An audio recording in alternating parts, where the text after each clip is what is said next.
اعوذ باللہ من الشیطان الرجیم بسم اللہ الرحمن الرحیم۔ مولا کائنات حضرت امیر المومنین علی بن ابی طالب علیہ السلام کے مجموعہ کلام نہج البلاغہ کے پہلے باب کا خطبہ نمبر 190 کا تیسرا حصہ، اور ایسے ترجمان کے جن کی زبان سے وہ گویا ہوتا ہے تاکہ تمہاری عقلیں چھین لے، تمہاری آنکھوں میں گھس جائے اور تمہارے کانوں میں پھونک دے۔ اس طرح اس نے تمہیں اپنے تیروں کا ہدف، اپنے قدموں کی جولان گاہ اور اپنے ہاتھوں کا کھلونا بنا لیا۔ تمہیں لازم ہے کہ تم اس سے قبل سرکش امتوں پر جو قہر و عذاب اور عتاب و عقاب نازل ہوا اس سے عبرت لو، اور ان کے رخساروں کے بل لیٹنے اور پہلوؤں کے بل گرنے کے مقامات سے نصیحت حاصل کرو، اور جس طرح زمانے کی مصیبتوں سے پناہ مانگتے ہو اسی طرح مغرور اور سرکش بنانے والی چیزوں سے اللہ کے دامن میں پناہ مانگو۔ اگر خداوند عالم اپنے بندوں میں سے کسی ایک کو بھی کبر و رعونت کی اجازت دے سکتا ہوتا تو وہ اپنے مخصوص انبیاء اور اولیاء کو اس کی اجازت دیتا، لیکن اس نے ان کو کبر و غرور سے بیدار ہی رکھا اور ان کے لیے عجز و مسکنت کو ہی پسند فرمایا۔ چنانچہ انہوں نے اپنے رخسار زمین سے پیوستہ اور چہرے خاک آلود رکھے اور مومنین کے آگے تواضع و انکساری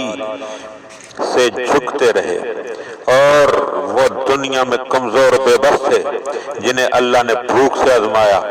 تعب و مشقت میں مبتلا کیا، خوف و خطر کے موقعوں سے ان کا امتحان لیا اور ابتلا و مصیبت سے انہیں تاہ بالا کیا۔ لہذا خدا کی خوشنودی اور ناخوشنودی کا معیار اولاد و مال کو قرار نہ دو، کیونکہ تم نہیں جانتے کہ اللہ دولت اور اقتدار سے بھی کس کس طرح بندوں کا امتحان لیتا ہے۔ چنانچہ اللہ سبحانہ کا ارشاد ہے کہ وہ لوگ یہ خیال کرتے ہیں کہ ہم جو مال و اولاد سے انہیں سہارا دیتے ہیں تو ہم ان کے ساتھ بلائیاں کرنے میں سرگرم ہیں، مگر جو اصل واقعہ ہے اسے یہ لوگ سمجھتے نہیں۔ اسی طرح واقعہ یہ ہے کہ اللہ اپنے ان بندوں کا جو بجائے خود اپنی بڑائی کا گھمنڈ رکھتے ہیں امتحان لیتا ہے، اور اپنے ان دوستوں کے ذریعے سے جو ان کی نظروں میں عاجز و بے بس ہیں۔ چنانچہ اس کی مثال یہ ہے کہ موسیٰ علیہ السلام اپنے بھائی ہارون علیہ السلام کو ساتھ لے کر اس حالت میں فرعون کے پاس آئے کہ ان کے جسم پر اونی کرتے اور ہاتھوں میں لاٹیاں تھیں، اور اس سے یہ قول و قرار کیا کہ اگر وہ اسلام قبول کر لے تو اس کا ملک بھی باقی رہے گا اور اس کی عزت بھی برقرار رہے گی۔ تو اس نے اپنے حاشیہ نشینوں سے کہا کہ تمہیں ان پر تعجب نہیں ہوتا کہ یہ دونوں مجھ سے یہ معاملہ کر رہے ہیں کہ میری عزت بھی برقرار رہے گی اور میرا ملک بھی باقی رہے گا، اور جس پھٹے حال اور ذلیل صورت میں یہ ہیں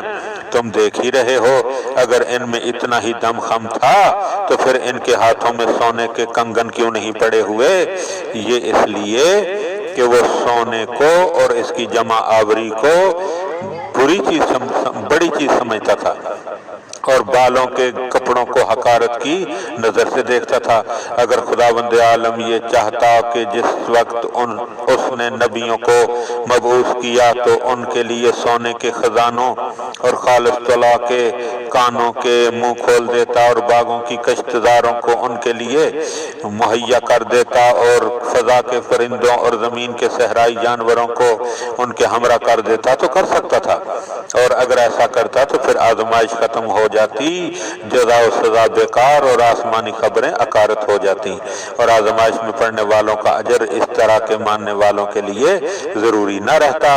اور نہ ایسے ایمان لانے والے نیک کرداروں کی جزا کے مستحق رہتے، اور نہ الفاظ اپنے معنی کا ساتھ دیتے۔ لیکن اللہ سبحانہ اپنے رسولوں کو ارادوں میں قوی اور آنکھوں کو دکھائی دینے والی ظاہری حالات میں کمزور اور ناتواں قرار دیتا ہے، اور انہیں ایسی قناعت سے سرفراز کرتا ہے جو دیکھنے اور سننے والوں کے دلوں اور آنکھوں کو بے نیازی سے بھر دیتی ہے۔ اور ایسا افلاس ان کے دامن سے وابستہ کر دیتا ہے کہ جیسے آنکھوں کو دیکھ کر اور کانوں کو سن کر اذیت ہوتی ہے۔ اگر انبیاء ایسی قوت و طاقت رکھتے کہ جسے دبانے کا قصد و ارادہ بھی نہ ہوتا اور ایسا تسلط و اقتدار رکھتے کہ جس پر تعدی ممکن ہی نہ ہوتی، اور ایسی سلطنت کے مالک ہوتے کہ جس کی طرف لوگوں کی گردنیں مڑتی اور اس کے رخ پر سواریوں کے پالان کسے جاتے، تو یہ چیز نصیحت پذیری کے لیے بڑی آسان اور اس سے انکار و سرتابی بہت بعید ہوتی، اور لوگ چھائے ہوئے خوف یا مائل کرنے والے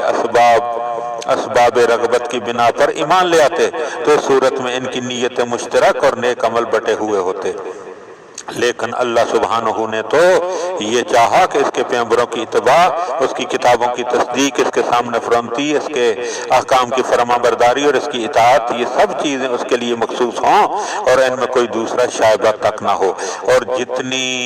آزمائش کڑی ہوگی اتنا ہی اجر و ثواب بھی زیادہ ہوگا۔ تم دیکھتے نہیں کہ اللہ سبحانہ نے آدم سے لے کر اس جہان کے آخر تک کے اگلے پچھلوں کو